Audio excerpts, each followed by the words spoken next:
बाप और बेटा रूहुल कुद्दुस के नाम पर आमीन। जिंदा खुदावंद का जिंदा कलाम। दूसरा मलूक नबी की किताब उसका 4 बाब। अलीशा के मौजज़ात।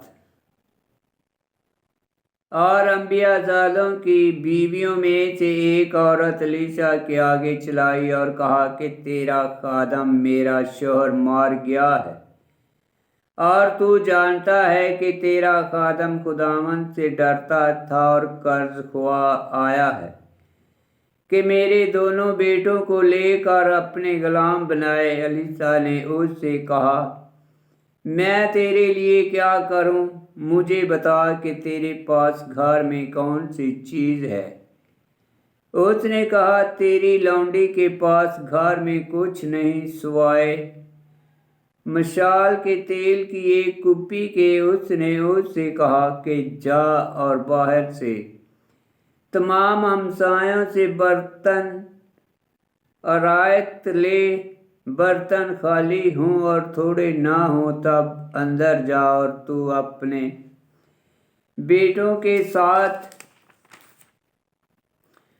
अंदर होकर दरवाज़ा बंद कर, और उन सब बर्तनों में अंडेल और जो उनमें से बाहर जाए उसे अलग रख। सो वो उसके पास से गई और अपने बेटों के साथ अंदर होकर दरवाज़ा बंद किया, और वो उसके पास बर्तन लाते जाते थे और वो अंडेलती जाती थी जब बर्तन भर गए। उसने अपने एक बेटे से कहा, दूसरा बर्तन ला। तो उसने कहा, अब कोई बर्तन बाकी नहीं। तब तेल मौकूफ हो गया और वो मर्दे खुदा के पास गई और उसे बताया। तो उसने कहा, तेल बेच और अपना कर्ज अदा कर, और जो बच रहे उससे तू और तेरे बेटे गुजारन करो। और एक रोज ऐसा हुआ कि एलीशा शूनम के पास से गुजरा, और वहां एक दौलतमंद औरत थी जिसने उसे ठहरा लिया कि खाना खाए, और जब वो उधर से गुजरता तो उसके यहाँ खाना खाने जाता। उस औरत ने अपने शोहर से कहा कि मुझे मालूम हुआ है कि ये आदमी जो अक्सर हमारे पास से गुजरता है मर्दे खुदा है और वो मुकद्दस है, सो हम उसके लिए एक छोटा बाला खाना बनाएं और उसमें चारपाई और दस्तरख्वान और चौकी और शमादान रखें, ताकि जब कभी वो हमारे पास आए तो वहाँ ठहरा करे। सो वो एक रोज आया और बाला खाना में ठहरा और वहीं सोया। और उसने अपने नौकर जहेजी से कहा कि उस शूनामिया औरत को बुला। तो उसने उसे बुलाया और वो उसके सामने खड़ी हुई।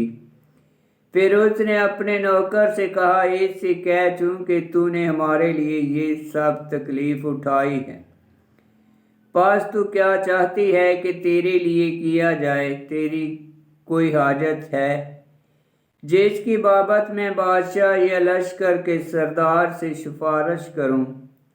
वो बोली कि मैं अपने लोगों के दरमियान रहती हूं। तो उसने कहा, मैं उसके लिए क्या करूं? जहेजी बोला, उसका कोई बेटा नहीं और उसका शोहर बूढ़ा है। उसने कहा, उस औरत को बुला। तो उसने उसे बुलाया और वो दरवाजे पर खड़ी हुई।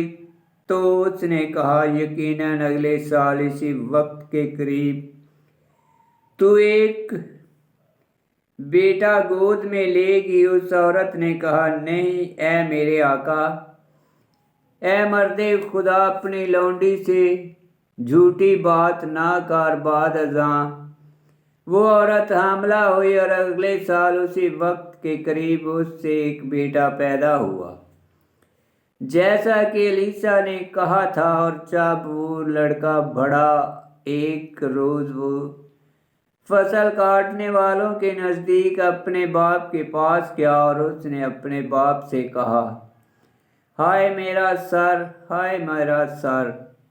तो उसने एक नौकर से कहा कि उसे उसकी माँ के पास उठा ले जा।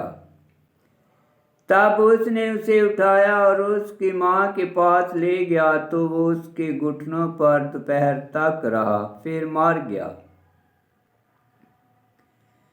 तब वो औरत उसे ऊपर उठा ले गई और मर्दे खुदा की चारपाई पर डाला और दरवाज़ा उस पर बंद किया और बाहर आई। तब उसने अपने शौहर को पुकारा और कहा कि नौकरों में से एक को और उसके साथ गदही मेरे पास भेज, ताकि मैं मर्दे खुदा के पास दौड़ कर जाऊं और वापस आऊं। उसने उससे कहा, तू आज उसके पास क्यों जाती है? आज ना तो नया चांद है, ना ही सब्बत। वो बोली, सलामती हो। तब उसने गदही पर चीन लगाई और नौकर से कहा, हाँक मार और आगे बढ़ और रफ्तार का कदम ना घटा जब तक कि मैं तुझे ना कहूँ। चनाचा वो गई और कोहे करमल में मर्दे खुदा के पास आई।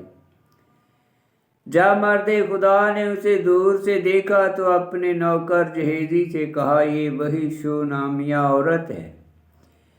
बस उसके मिलने के लिए आगे जा और उससे कह, क्या तू अच्छी है? तेरा शोहर अच्छा है? तेरा लड़का अच्छा है? वो बोली, खैरियत से हैं। फिर वो पहाड़ पर मर्दे खुदा के नज़दीक आई और उसके पांव पकड़ लिए। तब जहेजी आगे आया कि उसे हटाए, तो मर्दे खुदा ने कहा, उसे छोड़ दे, क्योंकि इसका दिल आरज़ुदा है और खुदावंद ने ये बात मुझसे छुपाई और मुझे ना बताई। तब वो बोली, क्या मैंने अपने आका से बेटा मांगा? क्या मैंने ना कहा कि मुझे धोखा ना दे? तो उसने जहेजी से कहा, कमर बंद और मेरा आसा अपने हाथ में ले और जा।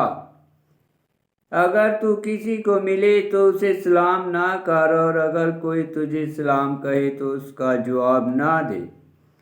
और मेरा आसा लड़के पर रख। उस लड़के की माँ बोली, जिंदा खुदावंद और तेरी जान की कसम, मैं तुझे ना छोड़ूंगी। तब वो उठा और उसके पीछे चला और जहेजी इन दोनों से आगे गया और लड़के पर आसा रखा, मगर ना कोई आवाज़ हुई और ना कोई हरकत। तब वो फिरा और उसे मिला और उससे कहा कि लड़का ना जागा। तब अलीसा घर के अंदर गया और देखो, वो लड़का मरा हुआ चारपाई पर पड़ा था। सो वो अंदर गया और अपने और लड़के के दरमियान दरवाज़ा बंद किया और खुदावंद से दुआ मांगी। फिर वो ऊपर चढ़ा और लड़के से लिपटा और अपना मुंह उसके मुंह पर और अपनी आंखें उसकी आंखों पर और अपने हाथ उसके हाथों पर रखे और उस पर अपने आप को पसारा। तो उस लड़के का बदन गर्म हुआ। तब वो फिरा और घर में एक बार इधर उधर टहला, फिर चढ़ के उस लड़के से लिपटा। तो वो लड़का 7 बार छींका। फिर लड़के ने अपनी आंखें खोल दी। तब उसने जहेजी को बुलाया और कहा कि शूनामिया औरत को बुला। तो उसने उसे बुलाया तो वो आई। उसने उससे कहा, अपना बेटा संभाल। तो वो आगे जाकर उसके कदमों पर गिर पड़ी और जमीन तक झुकी और अपने बेटे को लेकर बाहर गई। और एलीशा जलजाल को वापस आया। उस वक़्त जमीन में काल था और जब अंबियाज़ादे उसके सामने बैठे हुए थे, उसने अपने नौकर से कहा कि बड़ी देग चढ़ा और अंबियाज़ादों के लिए तरकारी पका। और एक शख्स खेत में गया कि कुछ सब्जी काट लाए, तो उसे जंगल में अंगूर की तरह की कुछ चीज़ मिली। तो उसमें से उसने कपड़ा भर के अंजाइल तोड़े और उन्हें लाया और उन्हें काट कर तरकारी की देग में डाला। کیونکہ انہوں نے نہ جانا کہ وہ کیا چیز ہے۔ پھر انہوں نے آدمیوں کے کھانے کے لیے اسے انڈیلا۔ جب انہوں نے ترکاری میں سے کچھ کھایا تو چلا کر کہا، اے مرد خدا، دیگ میں موت ہے اور وہ کھانا کھا نہ سکے۔ تب اس نے کہا، میرے پاس آٹا لاؤ۔ تو اس نے اسے دیگ میں ڈالا اور کہا، لوگوں کے لیے اسے انڈیلو تاکہ وہ کھائیں۔ تب انہوں نے دیگ میں کچھ کڑواہٹ نہ پائی۔ اور ایک آدمی بلشلیشا سے آیا اور جوں کے پہلے پھلوں کی 20 روٹیاں اور اناج کی بھری ہوئی بالیاں اپنے تھیلے میں مرد خدا کے سامنے لایا، اور وہ بولا، لوگوں کو دے کہ کھائیں۔ تب اس کے نوکر نے اس سے کہا، یہ کیا ہیں؟ کیا میں انہیں 100 آدمیوں کے سامنے رکھوں؟ اس نے کہا، لوگوں کو دے کہ کھائیں، کیونکہ خداوند یوں فرماتا ہے کہ وہ کھائیں گے اور ان سے بچ بھی رہے گا۔ تب اس نے ان کے سامنے رکھا اور انہوں نے کھایا، اور جیسا خداوند نے فرمایا تھا ان سے بچ بھی رہا۔ آمین۔ خداوند کا پاک کلام کا پڑھا اور سنا جانا باعث برکت ہو۔ خداوند تیرا شکر ہو۔ آمین۔